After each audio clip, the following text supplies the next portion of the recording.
कृष्ण गोविंद हरे मुरारी, हे नाथ नारायण वासुदेवा। श्री कृष्ण गोविंद हरे मुरारी, हे नाथ नारायण वासुदेवा। श्री कृष्ण गोविंद हरे मुरारी, हे नाथ नारायण वासुदेवा। बोले श्री वृंदावन बिहारी लाल की जैसे भरमर सारग्राही होता है, उसी प्रकार महाराज परीक्षित भी सारग्राही थे। इसी कारण उन्होंने कलयुग को नष्ट नहीं किया, क्योंकि इसमें मानस पुण्य तो सिद्ध होते हैं, लेकिन मानस पाप नहीं होता। हर नाम से जीव का कल्याण हो जाता है। कलयुग केवल हर गुण गान, कलयुग केवल हर गुण गान। गावते नरे पावे भवथा, गावते नरे पावे भवथा। कलयुगे कलयुग जोगन जग न जाना, कलयुग जोगन जग न ज्ञाना। एक आधार राम गुण गाना, एक आधार राम गुण गाना। कल कर एक पुनीत प्रतापा, कल कर एक पुनीत प्रतापा। मानस पुण्य हुए नहीं पापा, मानस पुण्य हुए नहीं पापा।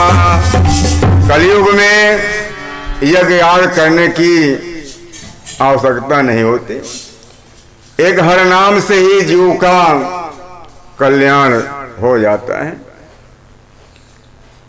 अब महाराज परीक्षित एक दिन शिकार खेलने के लिए निकलते हैं। एकदा धनुर्धम विचरण मृगायाम बने।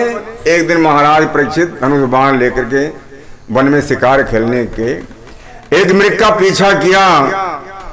मृग का पीछा करते करते दोपहर हो गया, धूप तेज थी, प्यास लग गई। जंगल में इधर उधर दृष्टि घुमाई, कहीं पानी दिखाई नहीं दिया। पानी तो नहीं दिखाई दिया, लेकिन एक आश्रम दिखाई दिया। महाराज परीक्षित ने सोचा चलो आश्रम में चलते हैं, वहां तो पानी मिल ही जाएगा।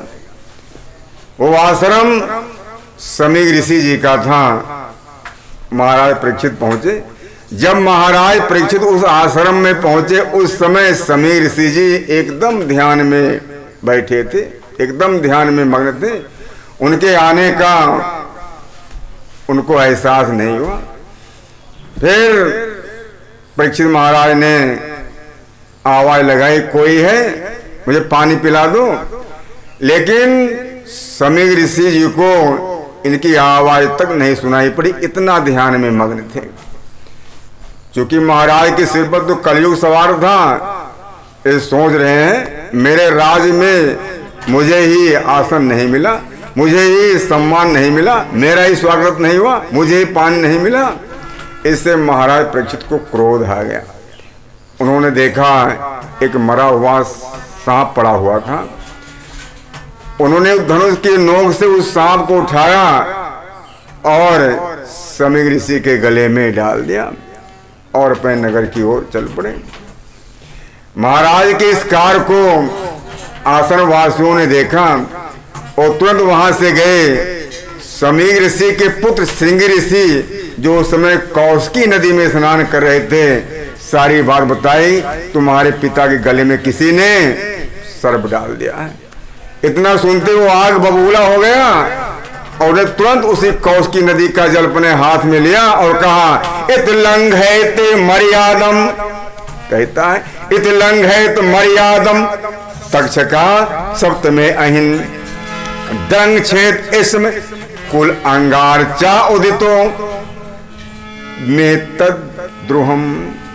चाहे मर्यादा का उल्लंघन करने वाले, कहता है मर्यादा का उल्लंघन करने वाले, यही तक्षक आज से 7वें दिन तुम्हें डस लेगा। सांप देख करके तुरंत कौशिकी नदी से आश्रम में आया, पिता के गले में सांप देखकर लिपट कर रोने लगा।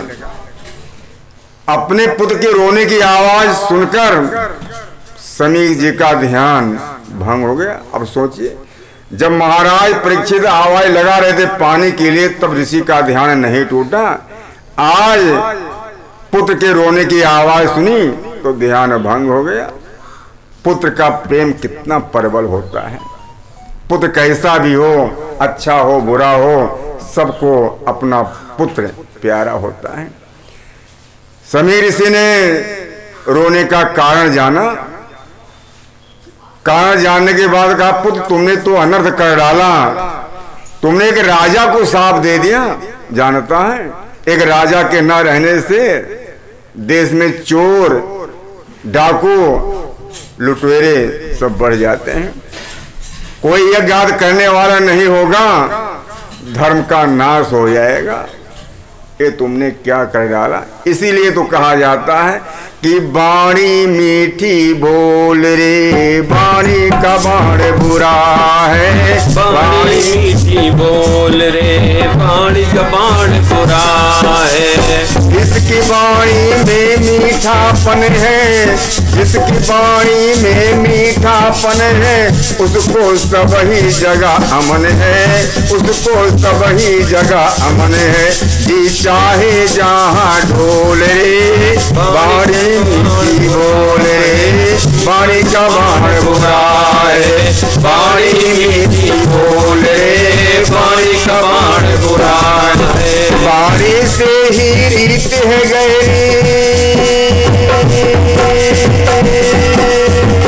बाणी से ही रीत है गहरी, आए यही बना दे बैरी। बाणी से ही रीत है गहरी, आए यही बना दे बैरी। डाले कलेजा छील रे, बाणी मीठी बोल रे, बाणी का बाण बुरा है। बाणी मीठी बोल रे, बाणी का बाण बुरा है। इसको शत्रु मित्र सब जाने, इसको शत्रु मित्र सब जाने, कोयल और काक पहचाने। जब बोले मुखड़ा खोल रे, बाणी मीठी बोल रे, बाणी का बाण बुरा है। बाणी मीठी बोल रे, बाणी का बाण बुरा है। मीठी बोल रे, बाणी का बाण बुरा है। वही की कीमत होती है, वही की कीमत होती है। हीरा माणिक और मोती है, हीरा माणिक और मोती है। नहीं बाई का मोल रे, बाणी मीठी बोल रे, बाणी का बाण बुरा है। मीठी बोल रे, बाणी का बाण बुरा है। बाणी मीठी बोल रे, बाणी का बाण बुरा है। कहे तेज सिंह सभी सच ही बोलो,